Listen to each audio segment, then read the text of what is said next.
família de Deus, povo de Deus, igreja do Senhor. E com esta igreja e contra esta igreja nada prevalecerá. Inclusive disse Jesus, as portas do inferno não prevalecerão. Se você puder e desejar, abra a sua Bíblia e deixe aberta em Mateus. Nós leremos no capítulo 1, somente a parte final do versículo 21.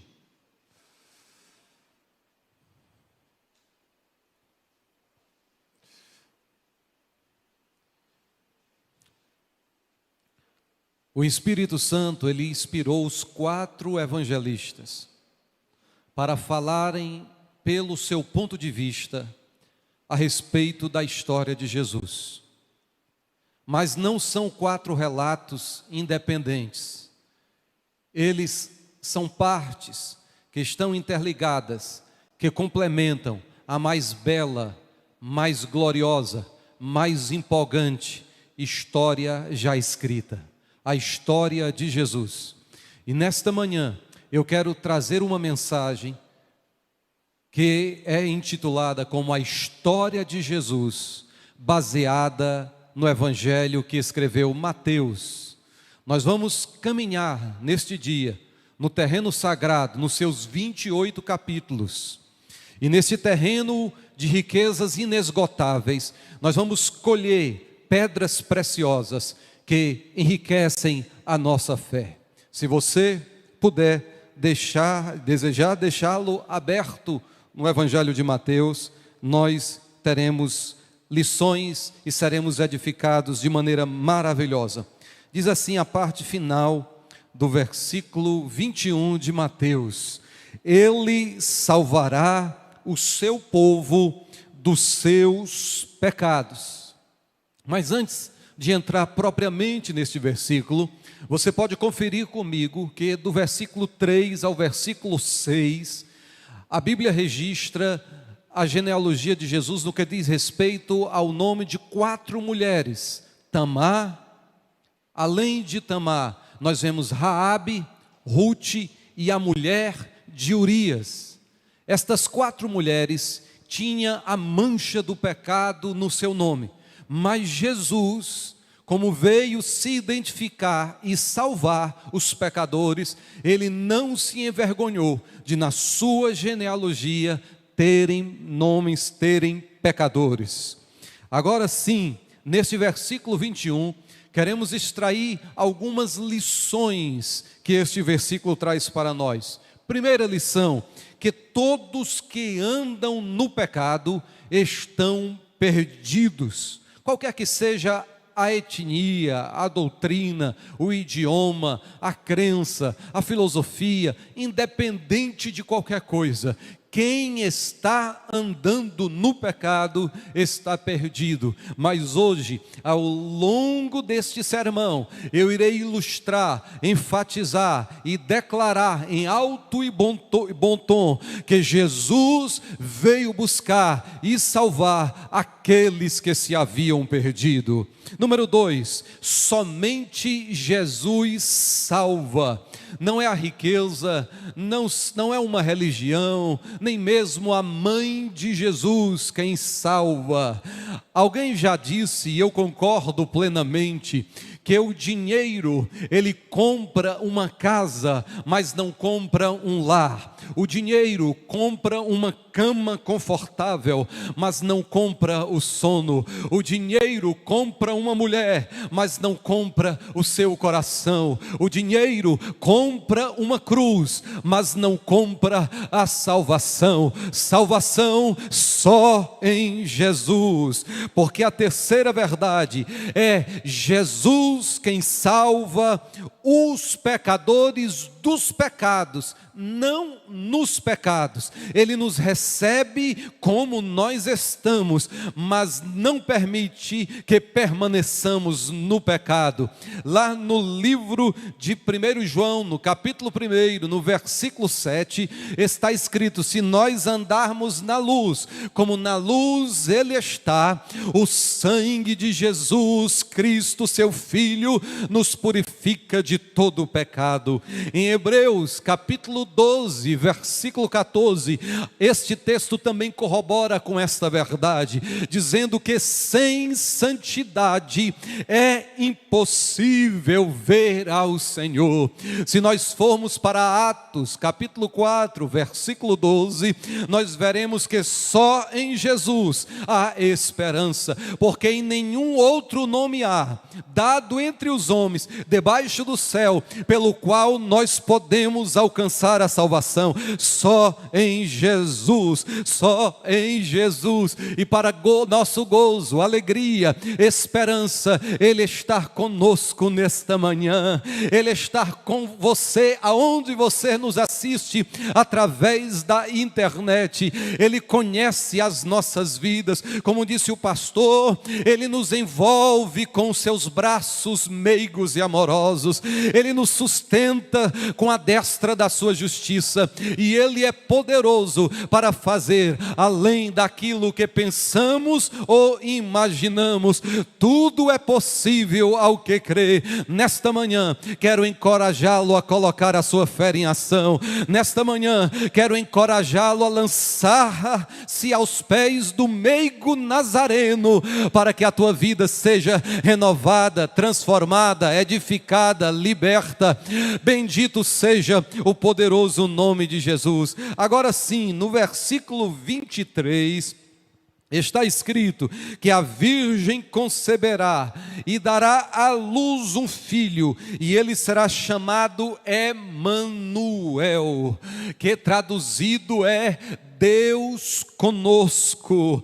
Nós, como vos disse, vamos caminhar pelo terreno sagrado até Mateus capítulo 28, mas no primeiro capítulo Jesus é chamado de Emanuel, que significa Deus conosco. Mas se saltarmos para o capítulo 28, no último versículo, nós receberemos mais uma promessa: eis que eu, o Emanuel, estou convosco todos os dias até a consumação dos séculos. Bendito seja o Senhor. Quem crê nesta palavra, quem tem esta certeza, levanta a mão e glorifica o nome dEle. No capítulo 2, nós vemos o nascimento de Jesus em Belém, da Judéia. Tem até um bonito hino cujo coro diz assim: ainda que Jesus nasça 1000 vezes em Belém, se em ti não nascer, não serás feliz no além. Ainda que Jesus nasça 1000 vezes em Belém, se em ti não nascer, não será feliz no além. Deus nos deu o seu Filho Jesus. É maravilhoso nós vermos como Deus criou o homem lá no Éden. Isso é algo assim especial. No entanto, no capítulo 2, nós vemos algo mais transcendente. Lá em Gênesis, nós vemos Deus criando o homem. No capítulo 2 de Mateus, nós vemos Deus fazendo a si mesmo, tomando uma forma de uma criança fraca, de uma criança indefesa. Este foi o seu melhor e maior presente para a humanidade.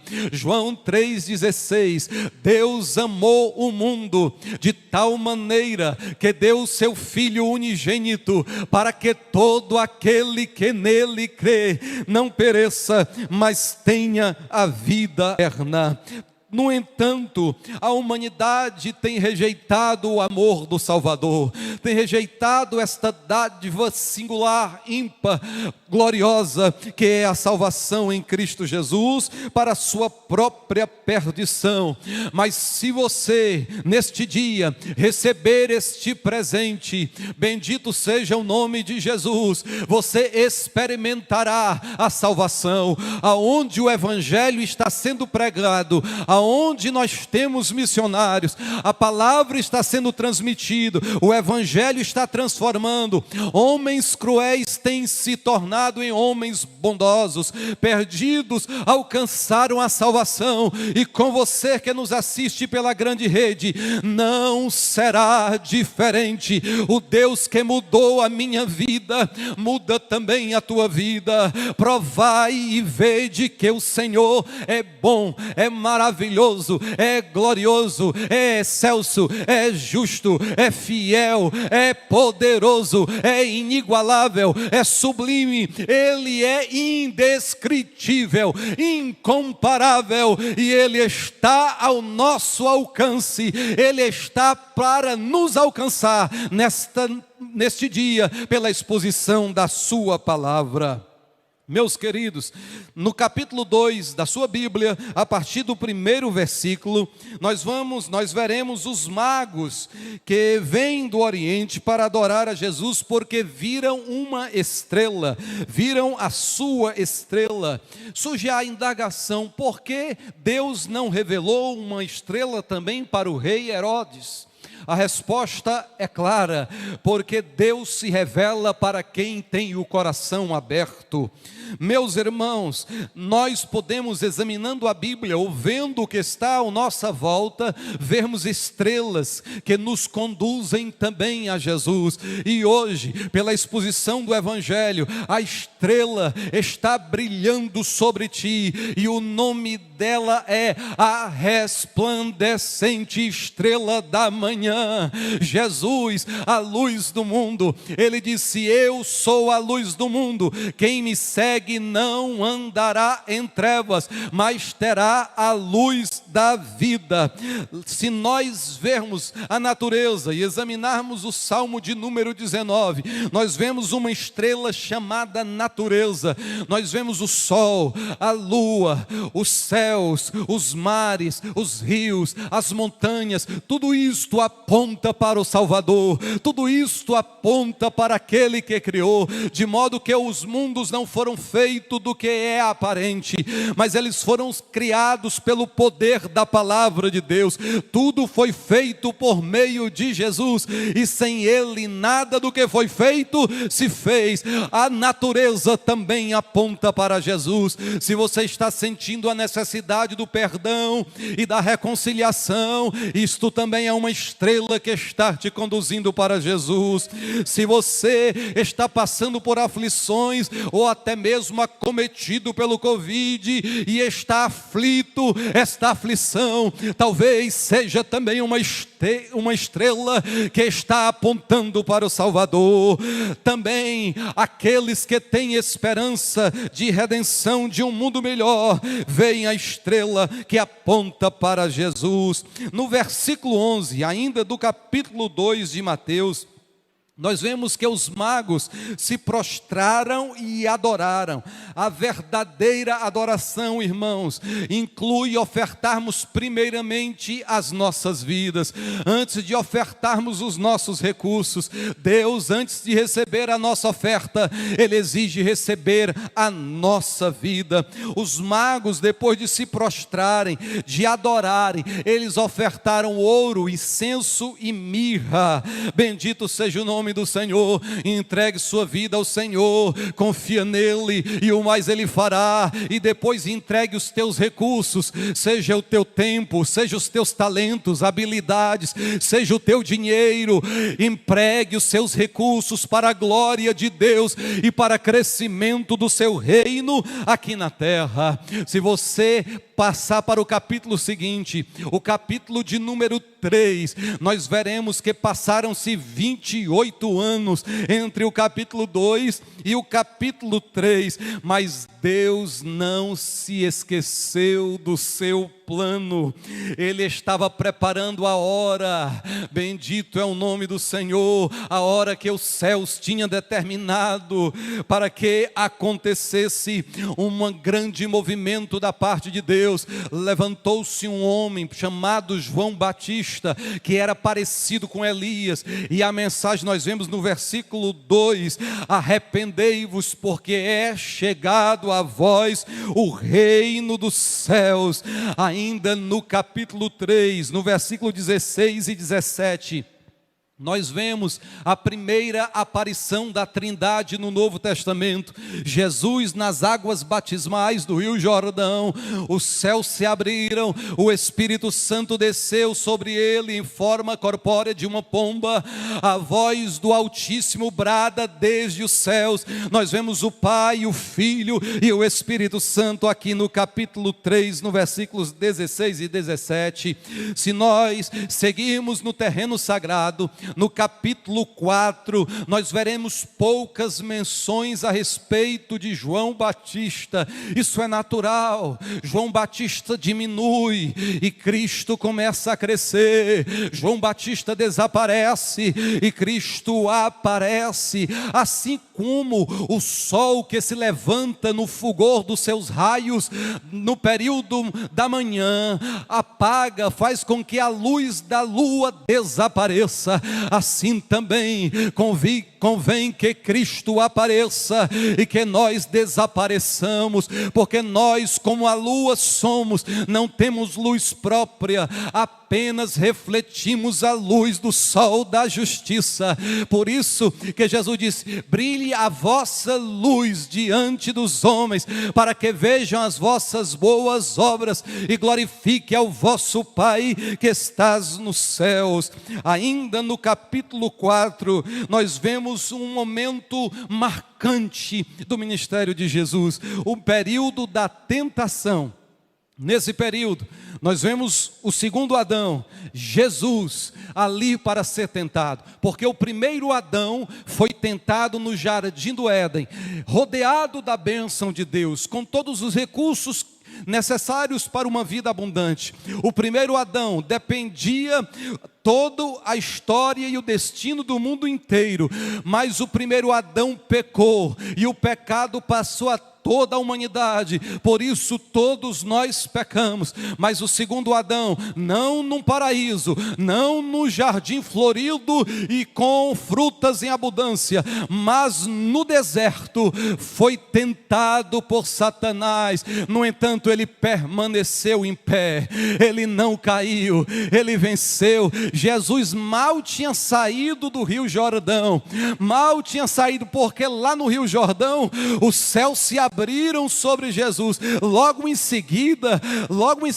na tentação, o inferno se abre debaixo de Jesus, ali no deserto. Mas Jesus, a despeito do cansaço, da exaustão, da fome que sentia, ele venceu. Ele foi tentado em tudo, mas na sua boca não se achou engano. Ele venceu o diabo, ele venceu a tentação, ele venceu o mundo, ele é vencedor. E a Bíblia diz no livro de Romanos: por causa da desobediência de um só homem, todos foram feitos pecadores, mas por conta da obediência de um único homem, muitos tornaram-se justos. Porque Jesus venceu, nós temos um futuro. Porque Jesus venceu a tentação, podemos crer no amanhã. Porque Jesus venceu a tentação, nós não tememos mais a morte, mas declararemos em breve: onde está, ó morte, o teu aguilhão?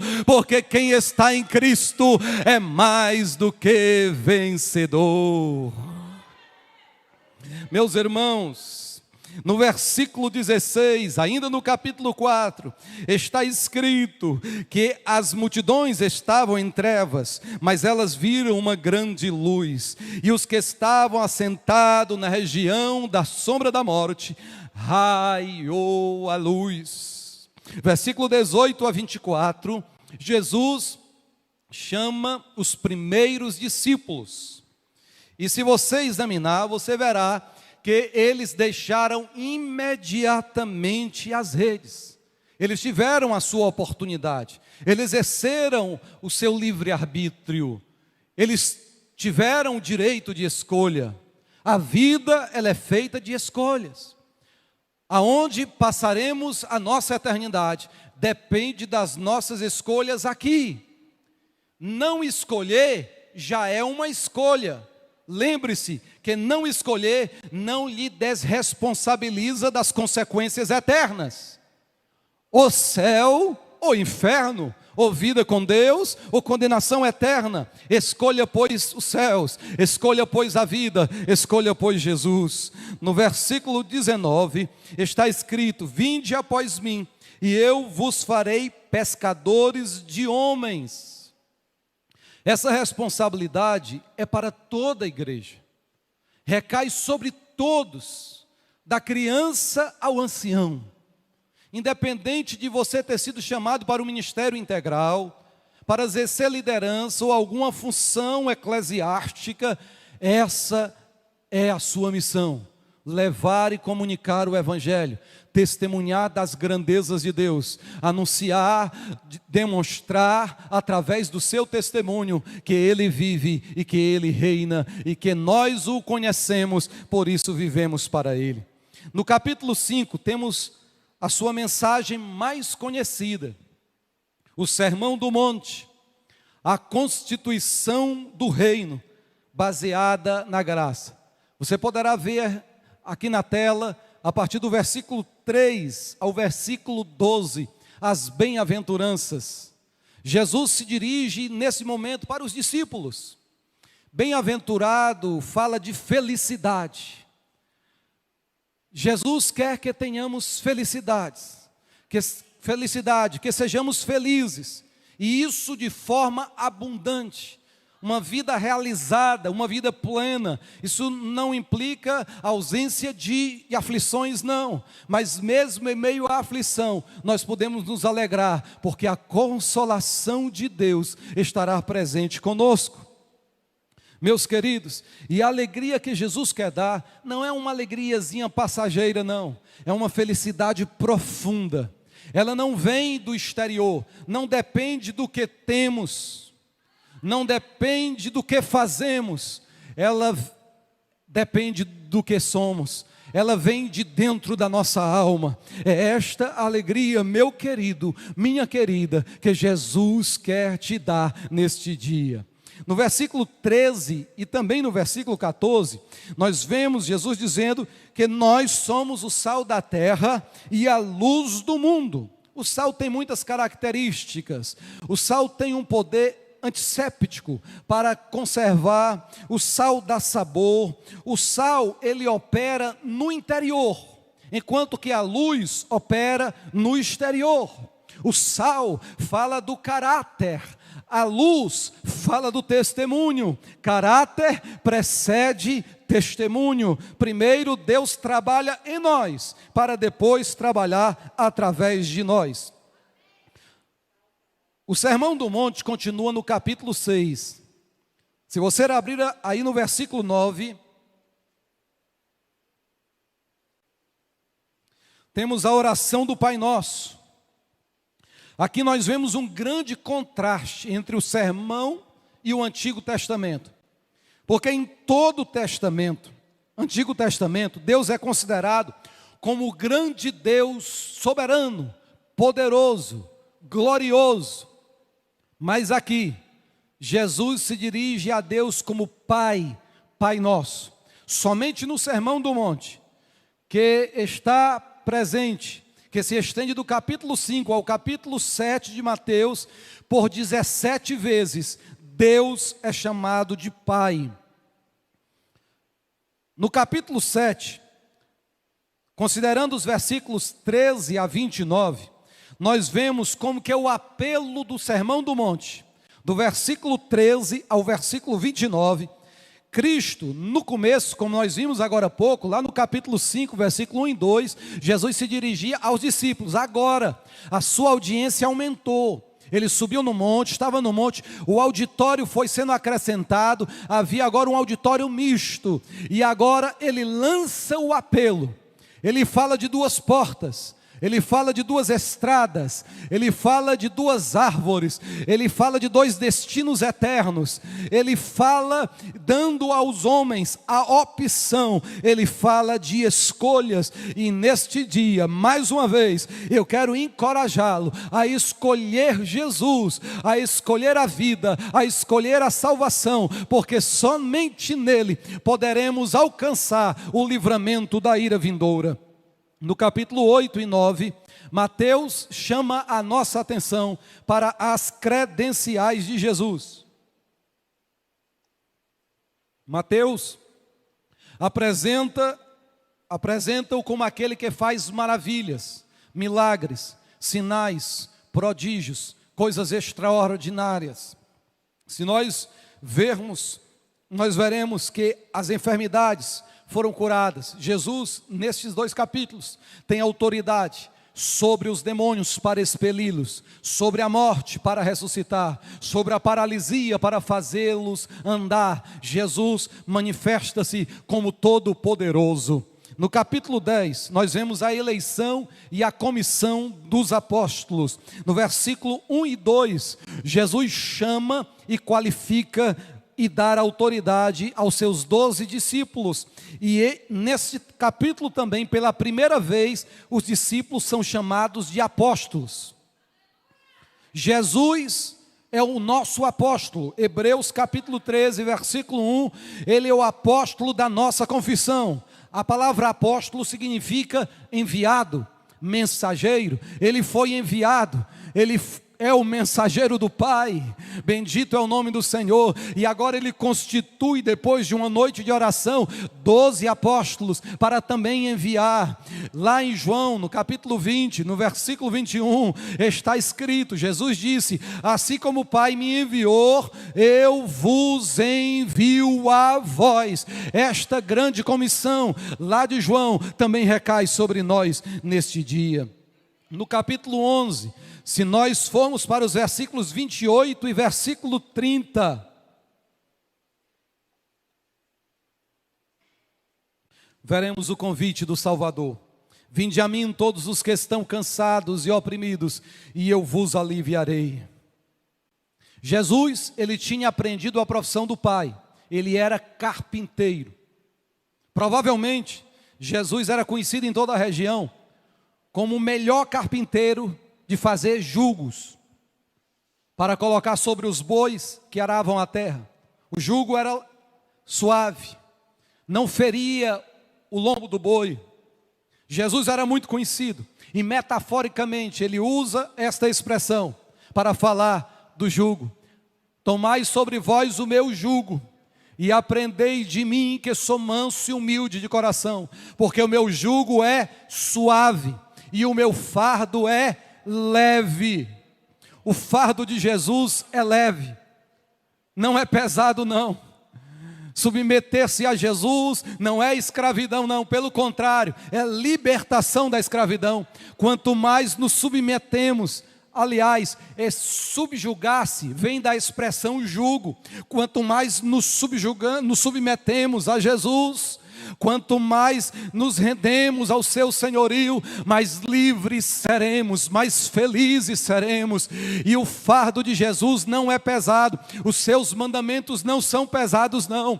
O fardo de Jesus é para nós como os pneus são para o carro, como as asas são para um passarinho. O fardo de Jesus não nos paralisa não, o fardo de Jesus nos coloca em movimento. O fardo de Jesus em breve nos fará voar por ocasião da sua gloriosa vinda, do seu retorno iminente. Quem pode dizer comigo, Maranata, ora vem Senhor Jesus.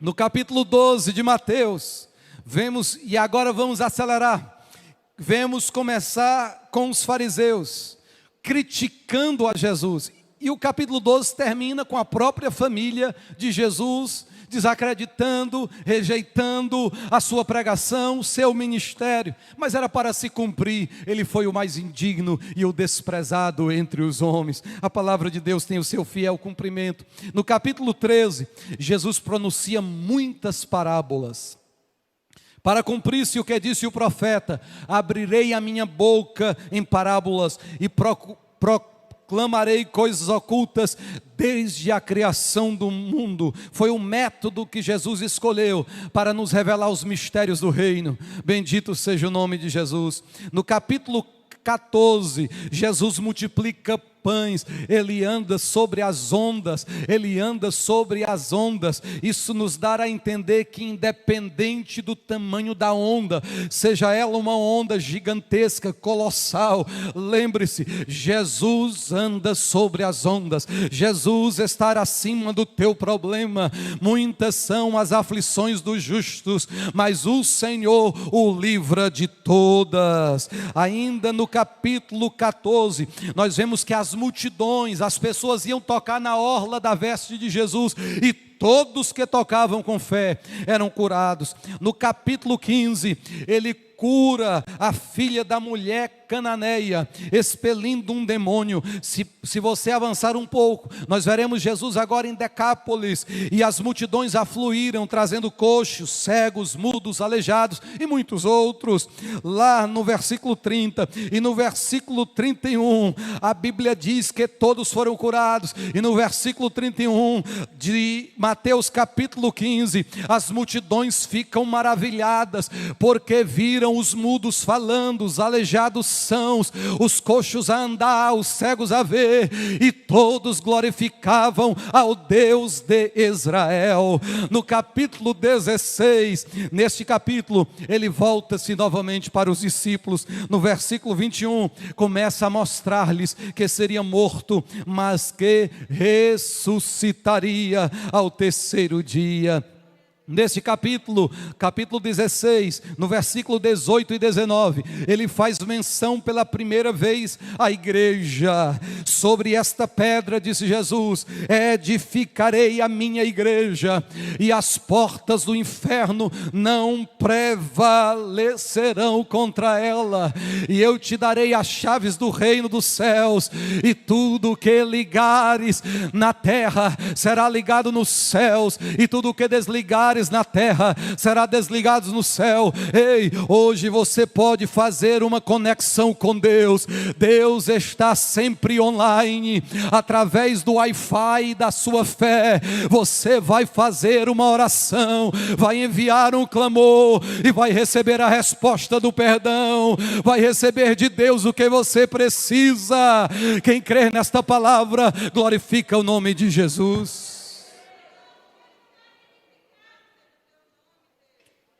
Meus queridos, ainda caminhando pelo terreno sagrado, nós chegamos agora no capítulo 17. Lá Jesus está no monte da transfiguração. Nesse monte nós vemos uma coisa impressionante. Dá-se aos homens a permissão, abre-se a cortina, para que os homens vejam um pouco do resplendor, da glória do Salvador, que breve nós veremos no porvir. E eles veem aquela luz e ficam assombrados, impressionados. No capítulo 13, os discípulos viram o brilho do rei na sua formosura. No capítulo 18, Jesus discorre sobre o perdão. E aqui eu quero abrir um parênteses. Quem não perdoa não será perdoado. Se você, se eu não perdoarmos quem nos ofenderam, nós perderemos a nossa salvação. Portanto, peçamos graça e liberamos continuamente o perdão por aqueles que nos ofenderam. No capítulo 19, o mestre agora fala sobre o divórcio e o perigo das riquezas. Queridos, ter dinheiro não há nenhum problema, o dinheiro é uma bênção. O amor ao dinheiro é que é a raiz de todos os males. Nós devemos possuir o dinheiro e jamais ser possuído pelo dinheiro. Devemos usá-lo por Cristo e para o seu reino. No capítulo 20, nós vemos Jesus chamando os trabalhadores ociosos na última hora. E profeticamente, analisando as escrituras, nós somos a geração da 11ª hora, ou seja, da última hora. Mas nesta passagem, Jesus chama os trabalhadores até na 11ª hora. Outros nos antecederam, gerações passaram. Deus nos deu esta oportunidade de ganharmos a nossa geração. Somos os trabalhadores da 11ª hora. Não devemos perder a oportunidade.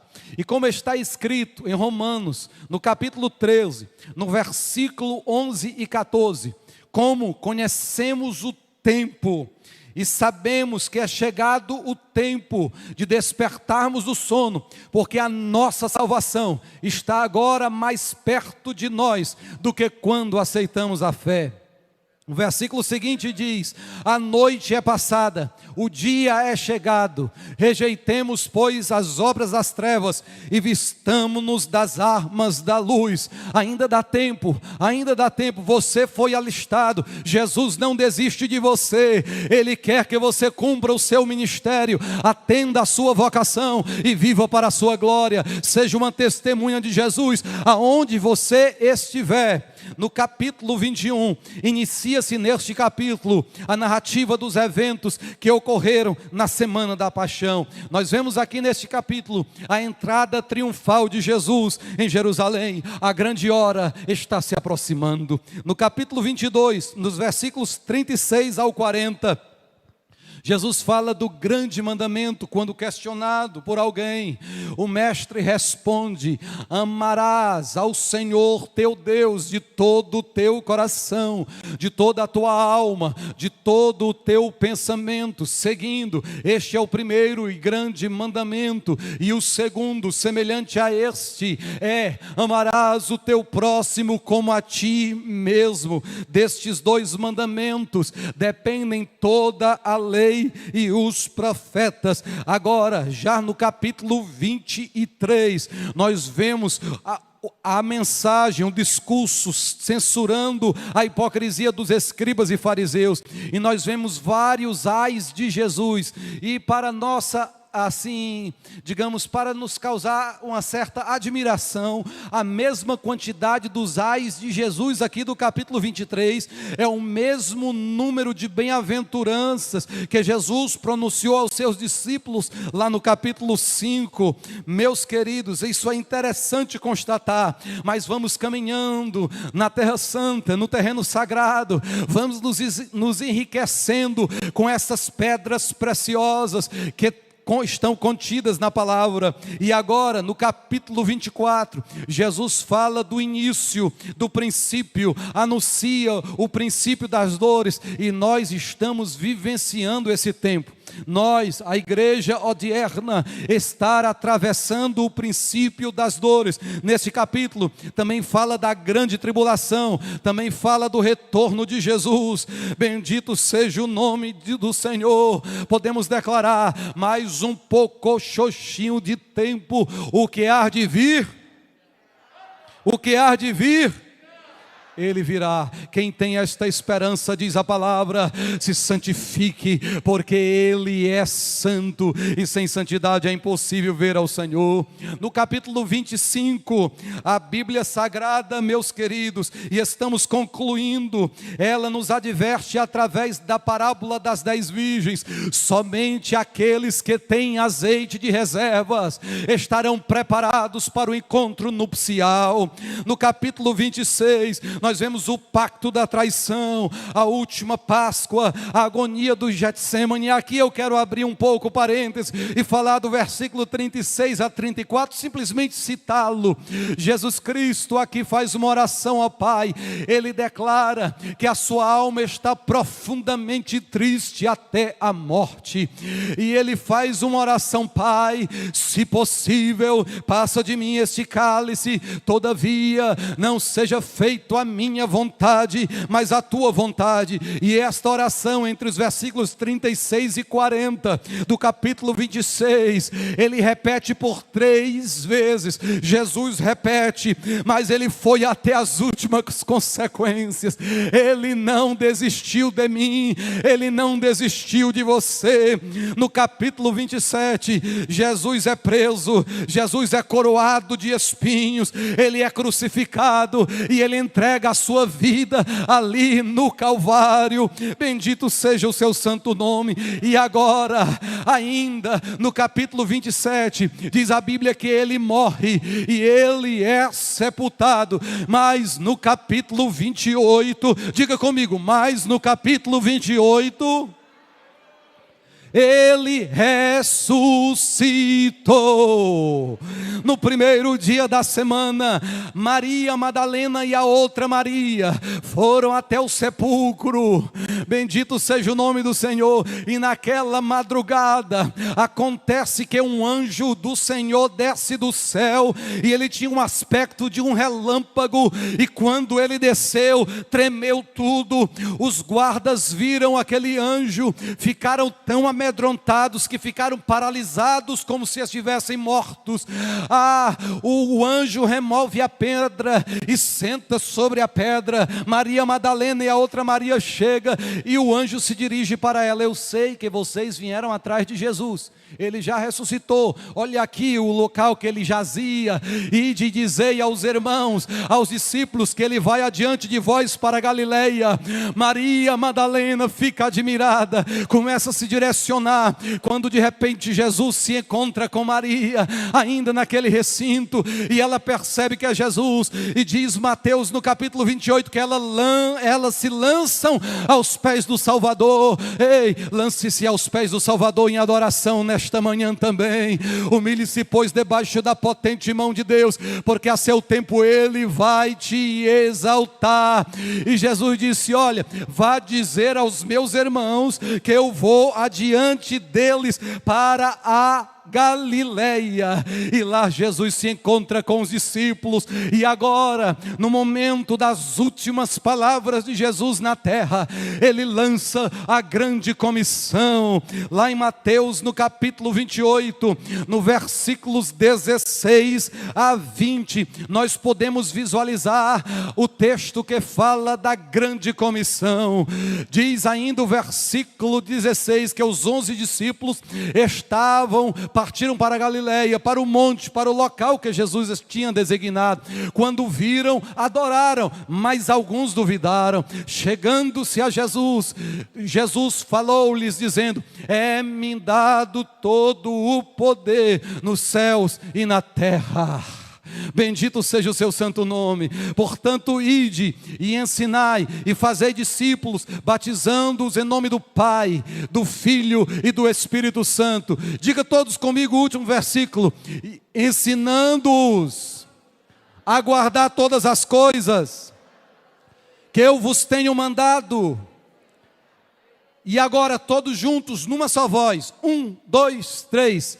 E eis que eu estou convosco todos os dias, até a consumação dos séculos. Amém. Meus queridos, nesse momento eu quero fazer uma oração. Primeiro, por você que ouviu esta exposição. A luz da estrela da manhã resplandece sobre você. Você que crê no Evangelho e quer receber o perdão e a salvação, eu convido a igreja para ficarmos em pé. Eu quero convidá-lo para entregar a sua vida a Jesus. E a você que esfriou na fé, que se embaraçou com os negócios desta vida, que está titubeando em dois pensamentos, eu também quero orar por você. Que está aqui nesse recinto e que está também acompanhando-nos na internet. Você que se afastou do Evangelho e precisa ser restaurado. Pastor, mas eu não me afastei. Mas você que está aqui e precisa reconsagrar a sua vida a Jesus. Não precisa você vir à frente. De onde você estiver, você vai reconsagrar a sua vida para ser uma testemunha de Jesus. Você que nos escuta na grande rede, faça esta oração comigo. Deixe a luz brilhar. As trevas vão ser dissipadas agora. A paz vai abundar e reinar em teu coração. Porque Ele veio salvar o seu povo dos seus pecados. Feche os seus olhos. Você que está entregando a sua vida a Jesus e reconciliando. E diga comigo esta oração: Senhor Jesus, eu reconheço que sou pecador, mas eu entrego a minha vida em tuas mãos. Me receba, perdoe-me, dai-me a tua salvação, dai-me a tua misericórdia. Eu quero te servir todos os dias da minha vida. Permaneça com os olhos fechados. Agora eu quero orar por todos aqueles que estão renovando o seu compromisso, os seus votos, de ser fiel ao Senhor, de entregar toda a sua vida, espírito, alma e corpo, por Cristo e pelo seu reino, de render-se plenamente e de usar tudo o que tem para a promoção, o crescimento do reino de Deus na terra. Agora, como ministro do Evangelho, eu quero conclamar ao Senhor, em nome de Jesus, que os céus se abram e que a brisa do Espírito Santo venha sobre este irmão, sobre esta irmã, venha sobre esta igreja, trazendo renovo, trazendo restauração, trazendo revigoramento, trazendo vigor, trazendo despertamento. Aquilo que o teu servo, a tua filha perdeu, Senhor, em nome de Jesus, restitua, você que caminhou nesse terreno sagrado, desenterra o talento que Deus te deu neste dia, desenterra o talento, guarda o que tens, para que ninguém tome a tua coroa. É tempo de se levantar, dispõe-te, põe-te em pé, e Cristo vai te esclarecer. Que Deus em Cristo possa abençoar-te, guiar a tua vida e firmar os teus passos, hoje e sempre. Amém. Deus abençoe.